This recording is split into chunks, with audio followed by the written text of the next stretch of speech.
वालेकुम। मकई की रोटी और सरसों का साग है हमारे पंजाब की पहचान। आज हम डिस्कस करते हैं साग को और हमारे जो जिस्म के ऊपर उसके फ़ायदे होते हैं उसको डिस्कस करते हैं।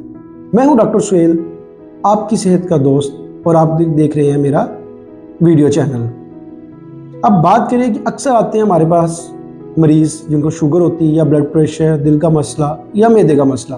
वो आगे एक सवाल पूछते हैं कि डॉक्टर साहब कि साग हम खा सकते हैं या नहीं खा सकते।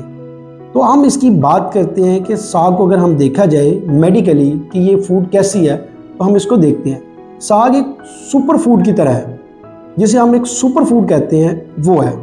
इसमें प्रोटीन्स भी हैं, इसमें कार्बोहाइड्रेट्स भी हैं, इसके अंदर मल्टीविटामिन्स भी हैं, हर तरह के मल्टीविटामिन्स हैं, ये इसके अंदर फाइबर्स हैं। ये इसके अगर फ़ायदे आप गिनना शुरू हो जाए तो शायद इसके लिए वीडियो बहुत कम पड़ जाए।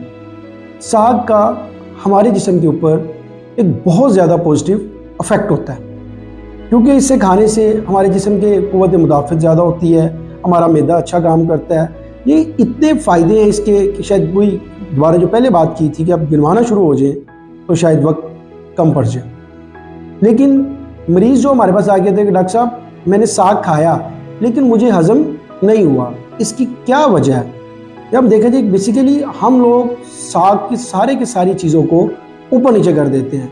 वो उसकी साग की मिकदार कम होती है, उसके अंदर डबल मिकदार में हम घी डाल देते हैं, उसके अंदर मिर्चें डाल देते हैं। तो भाई उसका ओरिजिनल जो टेस्ट है उसको सारे का सारा हम ख़राब कर देते हैं।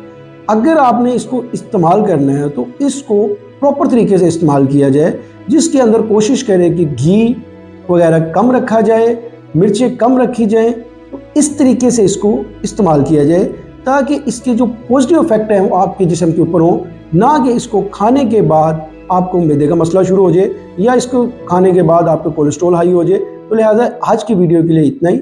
मिलते हैं नेक्स्ट वीडियो में। शुक्रिया। अस्सलाम वालेकुम।